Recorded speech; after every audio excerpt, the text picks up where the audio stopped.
Quoi, Dave? Rentre. Bienvenue dans l'Institut de Sans Réserve. Hey! Né à Trois-Pistoles, sa connexion à son héritage Wolastoqey n'est pas acquise. Au décès de son père, beaucoup de questions restent sans réponse. Sa quête se poursuit car, comme il le dit lui-même, quand t'as pas de territoire, t'as pas de lien avec toi-même, t'as pas de culture, t'as pas de lieu de rassemblement. Le théâtre se présente alors à lui. En 2004, il suit sa formation auprès de la troupe Ondinoc, où il découvre un monde où la culture autochtone se vit. Sa rencontre avec Yves Sioui-Durand et Catherine Jonca s'avère très déterminante pour la suite quand il se voit confier son premier rôle dans la pièce Hamlet le Malécite. En 2017, celui qu'il considère comme son mentor lui offre d'ailleurs de prendre les rênes d'Ondinoc. Il travaille de plus en plus à faire résonner la langue des Wolastoqeyik via l'écriture et les mises en scène comme Wolastoq, Takomik et Mokattek et l'Étoile disparue. De cette façon, il rend hommage à sa nation et laisse ainsi un legs à sa jeune fille. Voici le Sans Réserve de Dave Janis.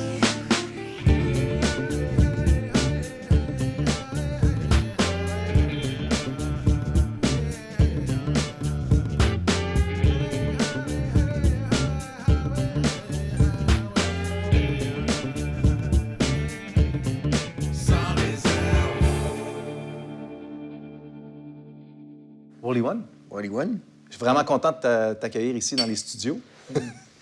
Puis, écoute, on se connaît depuis longtemps, toi puis moi. Oui. Il y a plein d'affaires à propos de mon ami Dave que j'ai envie de relever un petit peu plus, là, que j'ai envie d'explorer avec toi. Premièrement, des questions qui me viennent, parce que j'ai eu un processus qui était probablement très similaire au tien, c'est quand tu étais jeune, l'identité Wolastoqey, de quelle manière est-ce que tu connectais à ça? Est-ce qu'il y avait une connexion qui se faisait à travers ton père, ton grand-père ou ta famille? C'était-tu un sujet qui était abordé? Je te dirais que c'était très mystérieux, c'était très secret. Hein? On gardait ça vraiment pour nous. Puis comme je suis pas né dans une communauté, on était à Trois-Pistoles, donc dans une ville. Je peux le dire sans gêne que ma jeunesse a été un peu comme tout bon jeune Québécois. Mais c'est vraiment plus tard avec toutes les démarches qu'il y a eu pour le retour des Wolastoqey, des Malécites, hein, on nous appelait les Malécites de Vigée, en 89, que là, il y a eu comme un déclic. Mais avant ça, il y avait de vagues souvenirs parce que j'ai perdu mon grand-père assez jeune. Ça s'est perpétué avec mon père où on allait souvent poser des collets, on allait dans le bois. Ça a resté. C'est pas mal ça que j'ai comme souvenir. Mais j'ai pas de souvenir, tu sais, qui a rapport avec la tradition ou la culture. Parce que c'était pas ancré, hein, comme ça l'est dans les communautés Wolastoqey du Nouveau-Brunswick. Donc, c'est arrivé sur le tard, comme je disais, en 89. Puis là, après ça, il y a eu tout un éveil. On va y arriver, là. Ben oui, mais c'est ça. Ben, c'est là qu'on s'en va en prochain, parce que justement, ton père a même travaillé sur le conseil de bande de Kakuna quand la bande s'est formée. Oui. De quelle manière est-ce que ça a changé les conversations autour de la table du souper avec ta famille, avec ton frère, avec ton père? De quelle manière, tout d'un coup, il y a cette prise de conscience-là? Ah, OK, il y a quelque chose à défendre, là. Il y a quelque chose à prendre en charge. Oui, ben en fait, il faut dire que j'ai eu une adolescence un peu... j'ai eu une distance avec mon père. Fait que pendant un certain temps, on n'avait pas autant d'échanges que j'aurais voulu. Donc, ça me manquait énormément. C'est arrivé vraiment plus tard, quand là, j'étais dans la vingtaine, puis que je voyais mon père se débattre vraiment pour faire revivre la nation, puis retrouver ces droits-là qu'on nous avait enlevés. Puis je te dirais que ça a été une période vraiment très intense parce que je voyais que c'était pas facile. C'était pas facile politiquement pour la communauté. Puis c'était pas facile non plus pour mon père. Puis il est décédé en 2008 comme ça, durant son sommeil. Puis je pense que tout ça, la politique, le stress, toute la remise en question de l'identité de la communauté, de notre famille, je pense que ça n'a pas aidé. Là. Je pense qu'il est... Puis d'ailleurs, ça, tu vas y faire référence plus tard dans des spectacles que tu vas écrire. Cette relation-là avec ton grand-père, cette relation-là avec ton père, c'est des choses qui vont marquer une partie de ton processus en théâtre. Mais d'ailleurs, le théâtre, comment t'es tombé là-dedans? Qu'est-ce qui a fait qu'un jour t'as fait « Aïe, aïe, c'est donc bien le fun de faire des arts vivants, c'est donc bien le fun de faire du théâtre, c'est donc bien le fun de prendre la place sur scène puis parler avec un public? » Ça a commencé jeune.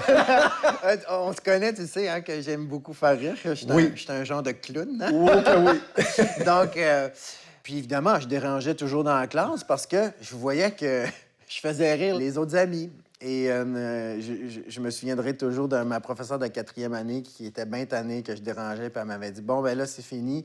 À partir de vendredi, à tous les vendredis, tu vas avoir une demi-heure. Tu vas pouvoir faire ce que tu veux devant la classe. » Et j'avais aussi des idoles, Ding et Dong. Et je me souviens, j'avais peinturé du chemise blanche à ma mère avec du crayon feutre noir. J'avais fait des taches parce que, tu sais, le manteau en peau de vache.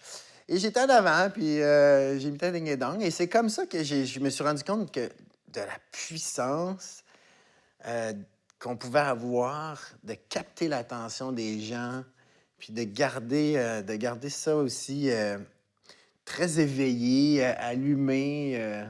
Puis après ça, t'as fait un passage par l'improvisation aussi quand t'étais au cégep. Ouais. T'étais au cégep de Garneau, si je me Ouais. trompe pas, à Québec. À Québec. Puis moi, je me souviens t'avoir vu dans des matchs d'impro ici à Montréal. Fait que l'impro a pris une grosse part de ça aussi.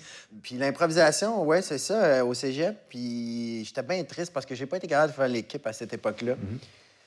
Puis, mais il n'y a jamais rien qui arrive pour rien. La journée que j'ai su que je faisais pas l'équipe d'impro, je suis passé devant le local de théâtre à FX Garneau. Et il y avait des auditions pour un vieux Carlo Goldoni. Alors, pour ceux qui ne connaissent pas Goldoni, c'est du théâtre vénitien, hein, du jeu de masques. Et j'ai fait l'audition, puis j'ai eu le premier rôle, du comte Rinaldo. Et là, j'ai découvert un autre univers. Je ne connaissais pas le théâtre. Je l'ai connu sur le tard. Là. Au cégep, j'ai 20 ans. Là? Puis là, je découvre, encore une fois, un monde fabuleux. Et là, je décide de vouloir faire mes auditions pour les écoles de théâtre. Bien, c'est ça. Une fois que tu découvres le théâtre, là, à un moment donné, tu rentres en contact avec Yves Sioui-Durand puis Catherine Jonca de la compagnie Ondinoc et eux autres décident de te prendre sous leur aile. Ouais. Qu'est-ce que tu découvres dans ce qu'Ondinoc a à offrir? Ça a amené un nouvel éclairage dans ta manière de voir le théâtre puis les arts vivants aussi. J'ai fait un atelier en 2002. Ça a été un atelier d'une fin de semaine. Et là, je me suis rendu compte de tout le terrain de jeu qu'on pouvait avoir, de tout l'univers du théâtre autochtone, mais surtout de la méthode de Ondinoc. Puis en 2003, j'ai décidé de faire le saut, de m'en venir à Montréal. J'ai dit, bon, ben je me lance. Ouais. Puis en 2004, Yves Sioui-Durand puis Catherine Jonca m'appellent pour me proposer un projet dans lequel tu as joué. On a joué ensemble. Hamlet le Malécite. Voilà, qui a été un gros succès de la compagnie. Et c'est là que je dirais que la carrière de théâtre a commencé. Mais Hamlet, ça a été une école, je dirais, de plus de acting. Je savais jouer, mais ça a été mon école vraiment de jeu.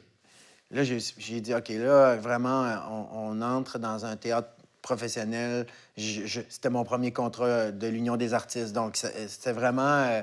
on plonge dans l'univers du théâtre. Puis, après ça, ça n'a jamais arrêté.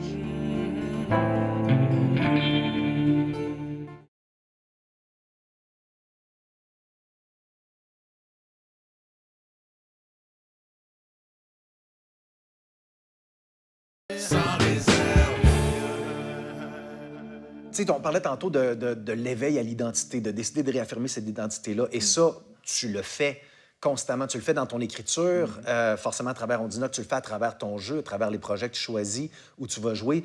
De quelle manière ça se manifeste dans ton travail, cette identité-là que tu t'es réappropriée? Cette identité-là, elle est beaucoup présente dans mes œuvres parce qu'il y a un manque. Il y a eu un manque de discussion. J'ai perdu mon père, comme je disais, très jeune. Je venais de reconnecter avec mon père parce qu'en 2008, j'avais écrit mon premier texte, Wolusteq. Puis mon père est venu voir le spectacle, puis il est mort 2 semaines après. Puis on avait une relation bien spéciale sur mon travail. C'est pas quelqu'un qui croyait vraiment que j'allais gagner ma vie avec ça. C'était pas, pour lui, c'était pas un vrai job. Euh, et suite à ça, ben, il me manquait beaucoup de choses. Il me manquait beaucoup de réponses à mes questions sur mon identité, le territoire, sur la langue. Alors, tous mes textes sont un peu en lien avec ça, l'identité, la transmission, l'importance d'avoir un territoire où s'ancrer, une langue aussi, la langue qui pour moi, les trois sont reliés. C'est vraiment la langue, le territoire, l'identité. Apprendre des langues autochtones, souvent, c'est difficile de trouver des locuteurs. C'est très compliqué, c'est très complexe. Une langue comme le Wolastoqey a des codes auxquels qu'on ne connaît pas du tout. C'est beaucoup plus difficile que d'apprendre l'espagnol ou l'anglais. Ouais. Mais toi, tu as trouvé une manière intéressante de pouvoir te reconnecter à cette langue-là. Tu l'utilises beaucoup dans tes textes. Ouais. C'est important pour toi de faire ça. C'est vraiment important. Ma façon à moi de la faire vivre, c'est vraiment ça. C'est de la mettre dans mes livres, dans mes pièces. Puis, elle n'a jamais été morte, hein, cette langue-là. Je dis toujours que c'est une langue qui est en dormance parce qu'il n'y a pas beaucoup de locuteurs. Mais là, il y a un regain vers cette langue-là, de vouloir l'apprendre, de vouloir la chérir, de démontrer que c'est une langue qui est belle, qui est importante. Puis il y a une nouvelle génération de jeunes qui est prêt à... Puis qui a le temps aussi de s'investir à cet apprentissage-là. Donc moi, c'est comme ça que je pense que c'est ma façon de remercier ceux qui étaient là avant, les ancêtres, puis de la langue, puis de la faire entendre aussi. Puis, tu sais, dans le spectacle La Sonde de Cézanne, il y avait des projections, puis je voulais pas qu'on mette le surtitre en français. C'était important pour moi qu'on le voit juste en Wolastoqey, puis que les gens s'imaginent qu'est-ce que ça pouvait dire. Puis je pense qu'on était capable de le faire en voyant ce qui se passait sur scène. T'es papa d'une petite fille. Qu'est-ce que tu espères léguer à ta fille? Est-ce que tu penses qu'elle va avoir plus de chances d'être connectée à cette langue-là, à cette identité-là? Qu'est-ce que tu essaies de passer à travers tes textes? J'écris le théâtre jeunesse parce que c'est le théâtre que j'aurais aimé pouvoir lire quand j'étais jeune. J'aurais compris beaucoup plus de choses, je crois. Puis, tu sais, c'est sûr que ça réveille beaucoup le côté papa de voir sa fille qui ne pourra pas connaître son grand-père parce qu'il est décédé avant qu'elle soit née. Puis là, tu fais, mais qu'est-ce que je peux lui transmettre de ma culture Wolastoqey? Il faut que je réussisse à le transmettre à ma fille, mais comment le faire? Ben, je l'ai fait comme ça, par mes écrits, par mon théâtre jeunesse. En 2017, tu prends la barre d'Ondinoque. Oui. Quel genre de pression vient avec le fait de se retrouver à la barre du jour au lendemain d'une des plus vieilles compagnies de théâtre autochtones au Canada? Je pense que je l'avais pas imaginé. C'est arrivé un peu sur un coup de tête. Je pense que c'est à partir de 2015 qu'il y a eu comme des petites discussions avec Yves, Catherine, sur le futur de la compagnie. Je sentais qu'Yves et Catherine voulaient passer à autre chose, ils voulaient passer le flambeau, mais il n'y avait pas de relève. Puis une année plus tard, en 2016, on s'est tous assis encore une fois, puis on est reparti sur cette discussion-là. Puis là, il y avait deux options. C'était soit que la compagnie fermait ou il y avait une relève. Il y avait quelqu'un qui prenait le poste de la direction. Et puis, je me souviens d'avoir fait « Moi! » Mais après ça, je fais « Oh, qu'est-ce que je viens de faire? » Parce que...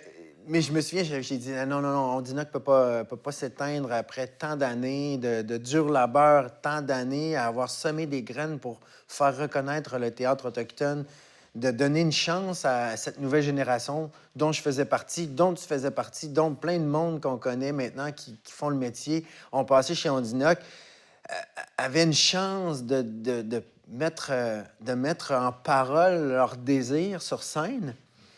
Puis là, j'ai fait, il faut absolument qu'on garde cette compagnie-là vivante. Alors, j'ai pris la direction en 2017. Ça va faire 5 ans. Puis c'est ça, je veux dire, je pense que c'était dans ta première année à la barre d'Ondinoc. Il y a eu l'événement Canada, tu as été un des signataires Oui. De la lettre qui dénonçait l'appropriation culturelle dans le spectacle et tu t'es retrouvé un des porte-parole. Ouais. Donc, ça veut dire beaucoup d'attention dans les médias. Est-ce que tu le regrettes? Pas d'avoir signé la lettre, là, mais d'avoir décidé de prendre le rôle de porte-parole, bien Et entendu. moi, je me souviens d'un moment pendant cet été-là, parce que c'était l'été qu'on m'appelait énormément pour faire des entrevues. Puis, ça, c'est une petite anecdote rigolo. J'étais en train de peinturer ma salle de bain. Puis Radio-Canada m'appelle. Oui, monsieur Genis, on aimerait ça vous avoir en entrevue. Ah, mais je suis en train de peinturer ma salle de bain. Ouais, c'est pas grave, on va vous envoyer un caméraman. Il va être là dans 5 minutes. Je fais, quoi? Finalement, OK, oui. OK. On est un caméraman. C'était incroyable. C'était la folie, là. J'étais vraiment fatigué à la fin de cet été-là. Puis je venais de rentrer chez Ondinoc, puis il arrive ce scandale-là qui prend des proportions qu'on ne croyait pas qu'il allait prendre. Ça a été dur parce que il y avait beaucoup d'incompréhension. Puis je pense qu'on n'avait pas aussi tout le temps qu'on aurait voulu avoir dans les entrevues pour expliquer vraiment notre position. Puis c'était pas le manque de comédiens sur scène qui nous dérangeait, c'était pas ça, mais c'était tout le processus de création dans lequel on était oubliés. Puis encore une fois, c'était des gens de l'extérieur qui racontaient les histoires des Premières Nations. On avait remis ça en question.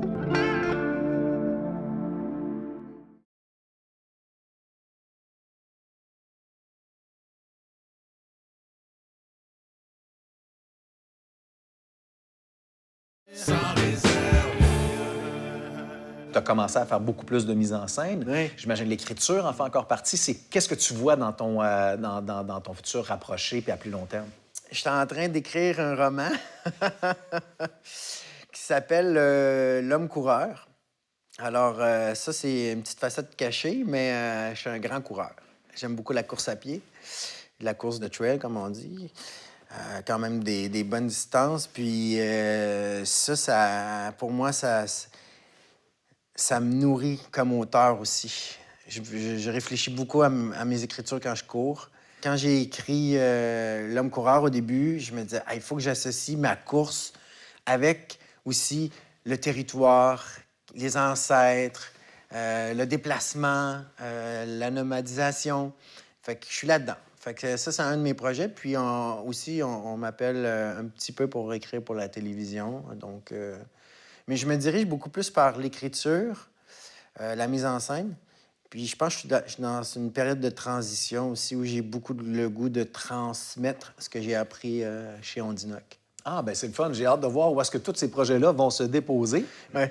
Parce que, Dave, écoute, je sais pas si autour de la table à souper, vous autres, à Kakuna, il y a des moments où est-ce que vous allumez la radio puis vous jouez au bingo. Ça se fait-tu à Kakuna ou il n'y a pas encore l'infrastructure bingo? Non, mais moi, j'ai une anecdote par rapport à ça. Non, parce que, bon, vas-y. Oui, parce que j'ai travaillé à la radio. J'étais un animateur de radio à Issipit, chez les Inuits, de l'autre côté du fleuve. Puis à l'époque, mon père m'écoutait de Kakuna. Et il y avait le fameux bingo Voyons donc. que j'ai animé. On entendait le boulier. Oh, écoute, on peut-tu revivre tes années Oui, glorieuses de oui, bingo? oui. Écoute, regarde moi ce que j'ai ici, là.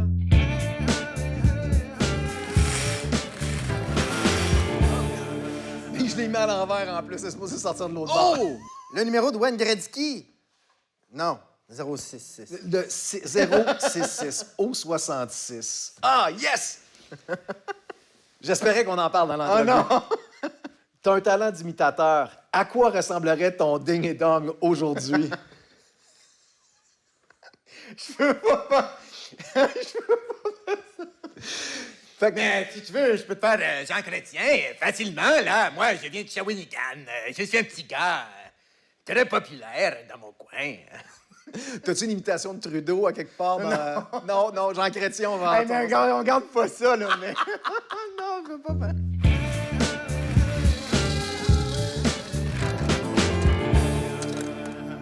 C'est le I-16. I-16, parfait. Les sénateurs déménagent à Québec. C'est un deuil ou une victoire pour toi? Comment ça, tu sais ça? Je ne sais pas, je te pose la question. Hey, moi, j'ai le sang bleu. Je suis un Nordique à vie sur mon cœur, mais je suis un sénateur parce que j'ai habité longtemps dans l'Outaouais. Et j'ai redécouvert le hockey en déménageant en Outaouais parce que j'étais très triste de perdre mes Nordiques. Et encore aujourd'hui, j'ai toujours une haine pour le Canadien. Mais oui, je suis un gros fan des sénateurs. Alors, s'ils déménagent à Québec, ah my... Wow!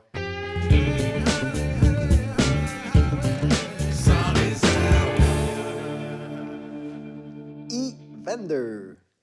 Un coin dans le monde où tu aimerais pouvoir chausser tes souliers de course. Oh!